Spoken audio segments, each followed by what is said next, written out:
топлото време. Овие денови не потсетува на пролетта, на будењето и убавината. Случајно до мене долетува една залутана пеперутка, која го свртува целото моје внимание. Убавина во овие зимски денови. Нежност, раскошни бои како да ја насликал на љубавиот сликар. Која е вистината за пеперутките? Од каде доаѓаат? Што символизираат? Од каде таква пролетна убавина во оваа зимска идила? Добродојдовте во светот на пеперутките. Која е нивната приказна? Името пеперутка доаѓа од зборовите лушпа и крило. Пеперутката е символ на метаморфозата, слободата и душата. Метаморфозата на човекот преку патот на неговото созревање, како што од ларва и гасеница се создава прекрасна пеперутка. Чаурата го символизира се она што е скриено во човекот, во неговото битие, неговата внатрешна снага и волја. Пеперутката која се раѓа од чаурата е всушност будењето на човекот. Немирна душа која има сила слободно да лета до небото. Трансформација, растење преку созревање и промена во нас самите. Само еден поглед на овој весел инсект е доволен да ја сватиме неговата суштина. Неговиот лет од цвет на цвет ја представува врската која човекот секојдневно ја остварува со својата околина. Кинезите во пеперутките не гледаат само слика на социјалниот живот на човекот, туку и слика на неискриените желби на човекот, да он стане вечно млад, макар во срцето. На нашите простори, пеперутките се врзуваат со убавината и нежноста, а во кинеската и јапонската традиција, пеперутката е символ на заљубените. Посебно младешката, невина љубов. Во легендата за заљубените пеперутки, гледаме нераскинлива врска, која ако станува збор за вистинска љубов, мора да постои меѓу двајца. Секогаш летаат во пар и на тој начин ги символизираат сродните души како знак на вечната љубов. Пеперутката во домот е символ за кој се верува дека носи радост и хармонија, исполнување на нашите соништа и планови. Носи енергија на љубов и има можност да не потсетува дека љубовта, исто како во легендата, ги надминува сите потешкоти за на крајот да го пронајде својот пат и конечно да донесе победа. Едно од најубавите верувања за пеперутките е врзано со мигот на постоењето, овде и сега. Крилата на пеперутката зборуваат за тоа што се случило и што ќе се случи. Го символизираат минатото и неизвестната иднина. А само една работа која постои и ги поврзува минатото и иднината е мигот кој се случува само сега и овде. Надвор од тој миг не постои ништо. Се друго пред него поминало, а се друго што доаѓа не го познавам. На 25 и 26 ноември во Скопје се одржа надпреварот ноември месец на науката. Учениците од нашето училиште зедоа место со своите ментори, кои што се вратија овде со многу дипломи и признанија. Ученикот од прва година, Слободан Јовановиќ, зеде диплома, односно го освои првото место за проектот Биоразвидности и систематика на дневни пеперутки и молци.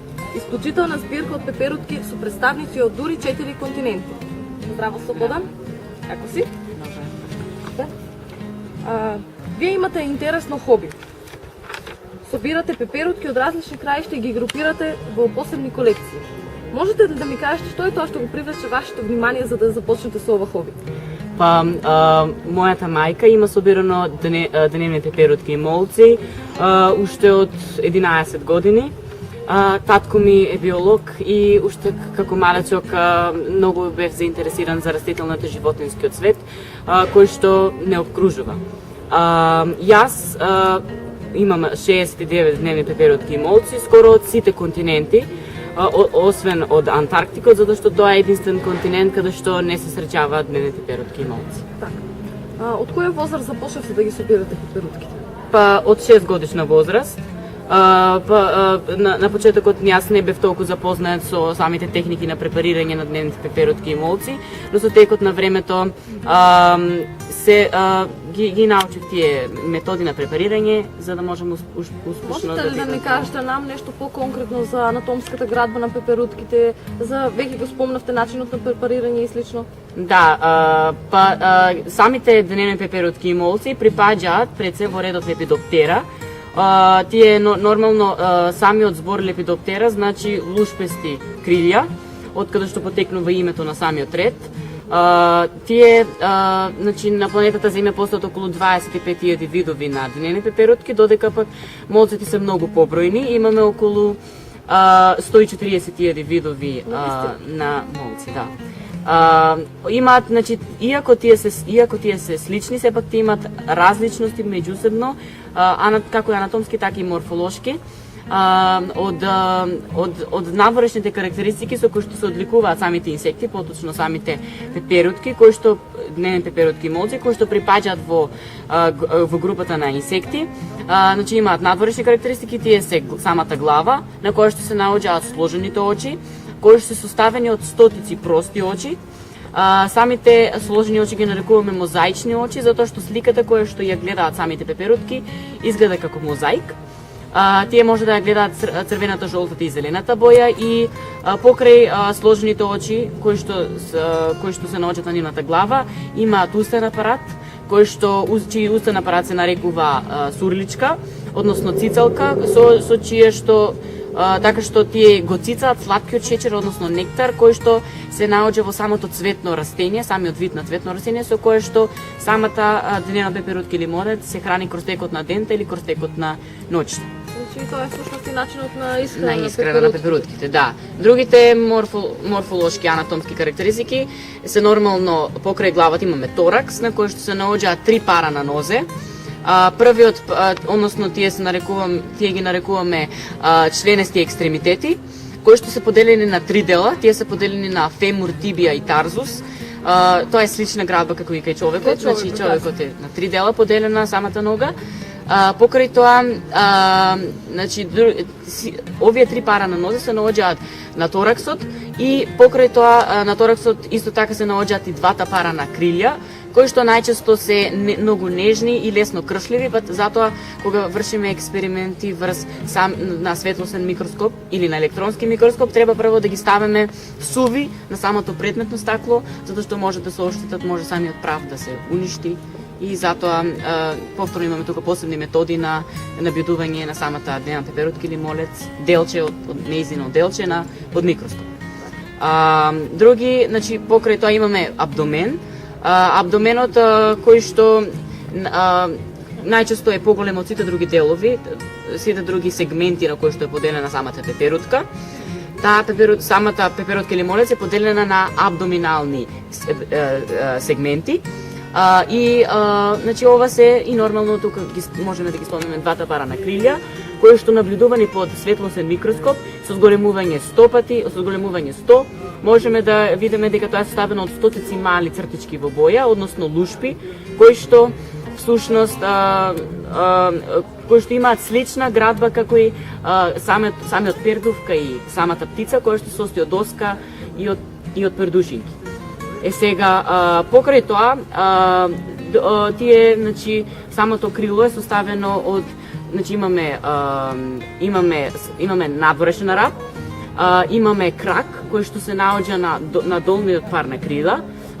Тука станува збор за представниците кои што припаѓаат во фамилијата Папилиониде, односно во редот Папилио. Имаме, значи, покрај тоа имаме и костален раб, кој што се наоѓа на предните крила, помеѓу самата глава и на самиот абдомен, самиот торакс. Сега имаме и внатрешни карактеристики со кои што се одликуваат. Од внатрешните карактеристики повторно тука можеме да ги спомнеме окото, затоа што ако ја погледнеме неговата внатрешна градба, самото око е составено од 3 делови, поточно од 4 делови, значи составено од рожница, од пигмент, од кристално тело и од мрежница, кое што е повторно слична градба со самото човечко око, но нормално е многу по-примитивна, како резултат на, бидејќи тие се еволутивно поназад во споредба со цицачите. Сега, покрај тоа, значи, тие исто така повторно во внатрешната градба можеме да ја спомнеме самата цицалка или сурличка, или сркалка некада ние нарекуваме. И покрај тоа, значи, внатрешната градба на тораксот се состои од, значи, прво ќе почнеме, ако го погледнеме под светлосен електронски микроскоп, ќе видиме дека нејзината внатрешност е составена од плунковни жлезди, од каде што се лачи таа плунка поточно кај другите инсекти, оваа плунка користи за подобро разложување на хранливите материи, односно на тој делче кој што сака да го разложи, ако станува збор за двокрилци, пример, ако станува збор за дом на некаков вид на мува, или ако станува збор за опнокрилци, стршени и така натаму. Покрај тоа, имаме нормално срце, како и сите други безребетни членконожни животи, односно како и сите други животински видови. Имаме исто така хранопровод, имаме тенко црево, имаме средно црево во кое што се наоѓа Малпигиев сад, имаме дебело црево кое што се наоѓа кој што се наоѓа во абдоменот. Имаме анус, потоа анусот имаме дебело црево, поточно прво имаме ректум, па потоа имаме дебело црево и имаме нормално потоа тенко црево.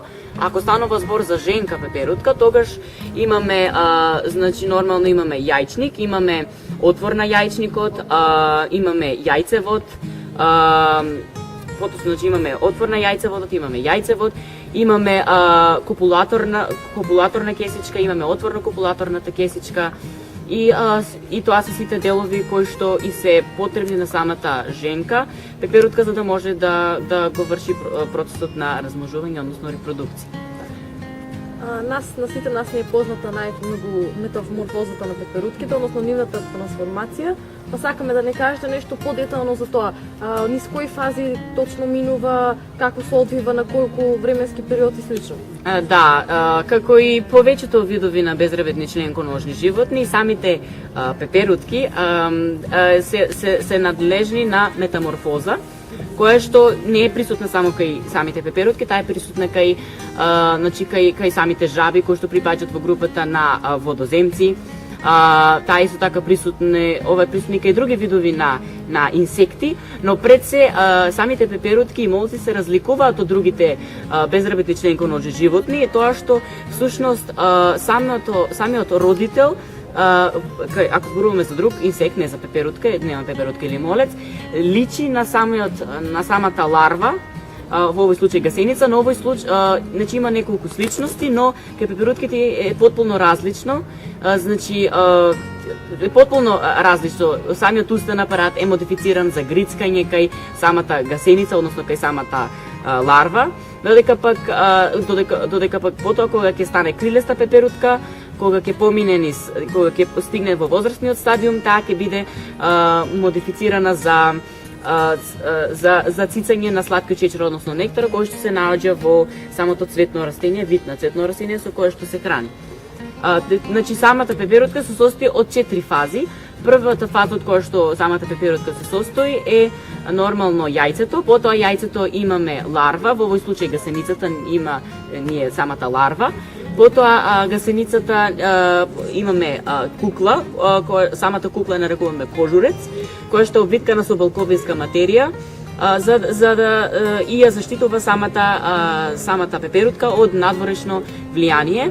И потоа нормално кога ќе испадне од самиот кожурец, најчесто кожурецот не се движи кроз текот на метаморфозата, но кај некои видови на пеперутки се движи, потоа кога ќе нормално испаѓа крилеста пеперутка, која што ни по форма, ни по начин на однесување не е слична со самата ларва, поточно со самата гасеница. Точно тоа не е познато. Кажете ми нешто, ве молам, за животниот век на пеперутките. Колку долго живеат? Кој е најдолгиот период кој што една пеперутка може да живее и слично?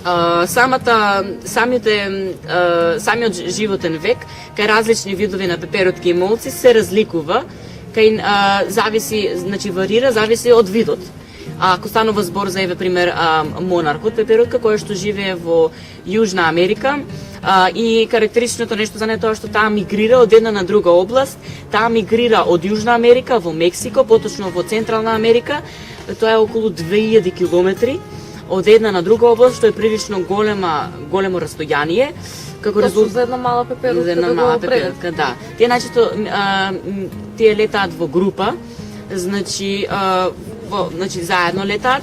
тие мигрираат од едно на друго место нормално како резултат на температурата, замената на самите замена на годишните времиња. И кога ќе помине, тие кога ќе се преселат од Јужна Америка, од Северна Америка во Централна Америка, тие таму се репродуцираат, поточно се размножуваат. Еве јас се спомнав монаркот, односно латинското име, самиот име на видот е Гипетус барбатус. Сега значи карактеристичното нешто за неја е тоа што значи таа е отровна пеперутка. Значи во нејзиниот абдомен има посебни токсини, односно отрови кои што всушност кои што ако ги проголта некакво животно, некој поголем предатор со кој што се храни, ако станува збор за некој вид на птица и друг вид на животно со кој што се храни, со безрабетни членконожни животни, значи ја проголтува и потоа изумира, затоа што всушност самата пеперутка, овој вид на пеперутка, монархот, се храни со самото отровно растение, односно ги зазема тие токсини, односно отровни материи кои што се наоѓаат во самото цветно растение. Тие исто така е карактеристично за монархот е тоа што ова пеперутка прилично има светла портокалова боја со црни рамки и црни жили, односно црни нерви. И кај неа се појавува, кај овој вид на пеперутка, се појавува предупредувачка боја, односно апосемија, затоа што апосемијата е всушност значи предупредувачка боја, која што го предупредува предаторот да не ја проголта, затоа што односно таа бидејќи таа не е извор на храна, самата светла боја го предупредува предаторот и тој ја избегнува. Но имаме и други варијанти од оваа пеперутка, од монархот. Имаме некои кои што пресувуваат мимикрија на оваа пеперутка со цел да не бидат проголтани од другиот предатор со кој што тој вид на птица се храни. И уште само за крај, да ни кажете неколку поинтересни факти за пеперутките кои што не се доволно познати во јавноста. Самите дневни пеперутки и молци се нацртани на египетските фрески кои што се стари 3500 години. Како што веќе кажав, тие може да ја гледа црната, жолтата и зелената боја, сите други бои кои што ги гледа самото човечко око. Тие ги гледаат една од овие бои. Значи не може да гледаат, пример, ако ние гледаме црвена боја, тие ќе ја гледаат или ако гледаме пример некоја друг боја која што тие не гледаат, тие ќе гледаат или црвена или жолта или зелена. Тие нормално самите пеперутки, самото присуство на пеперутки во даден екосистем се резултат на здрав и балансиран екосистем. Колку повеќе дневни пеперутки и молци имаме во дадениот екосистем, толку подобро, бидејќи тие го вршат процесот на опрашување на самите цветни растенија. Процесот нормално на опрашување се врши така што самата пеперутка ќе застане на самите венечни ливчиња кои што се светло обоени, кои што потоа и го повторно го привлекуваат вниманието на дадената дневна пеперутка или молец. Покрај тоа, значи, тие имаат сладок шеќер или нектар, односно тоа испуштаат течност, која што таа течност всушност ги привлекува пеперутките, таа мириса и тие застануваат на оваа пеперутка. Некои на овој цвет, некои пеперутки, значи некои сами цветни растенија имаат жилки кои што се наоѓаат на самите венечни ливчиња, односно на самите цветни ливчиња, кои што потоа ги упатуваат инсектот кон местото каде што може да најде сладок шеќер, односно нектар. И нормално еве некои од разликите на дневните пеперутки и молците е тоа што самите повеќето видови на дневни пеперутки и молци имаат значи тие иако имаат сличности, сепак и се многу различни. Еден од фактите за да ги идентификуваме за тоа дали станува збор за дневна пеперутка или молец е дека едните имаат, повеќето од молците имаат светло обоени крилја, додека пеперутките имаат темно обоени крила, молците, додека пеперутките имаат светло обоени крила, односно пеперутките имаат значи попривлечни бои и односно поживописни бои од самите молци. Друг фактор за да одредиме дали станува збор за молец или пеперутка е во антените. Пеперутките имаат топулчести антени, додека пак молците имаат пердувести или пифтиести антени. И една од другите карактеристики е тоа што самите пеперутки имаат тенко тело, поголеми дел од нив, додека пак молците повеќето од нив имаат дебело тело, кое што потоа е повторно индикатор додека станува збор за молец. Но тука имаме повторни исклузици, една од моите пеперутки во мојата колекција, која што се нарекува Крисидия рифеус, која што припаѓа во фамилијата Ураниде. Таа, значи, нормално, бидејќи имала толку карактеристики со дневна пеперутка, самиот британски ентомолог Дрю Друри ја ставил во фамилијата Папилиониде, поточно во редот Папилио, мислејќи дека таа е дневна пеперутка, но всушност тоа е молец, затоа што таа всушност ги има скоро сите карактеристики на дневна пеперутка, но па дури и лета кроз текот на денот. Значи тие се дотолку непрепознати. Да, имаме исклучок секогаш во идентификација. Благодариме на Слободан што одвои време за нашето интервју. Ќе му посакаме многу успехи и понатаму во она што тој најмногу го сака и ќе му посакаме да собере што е можно повеќе пеперутки и да го надополни неговото хоби.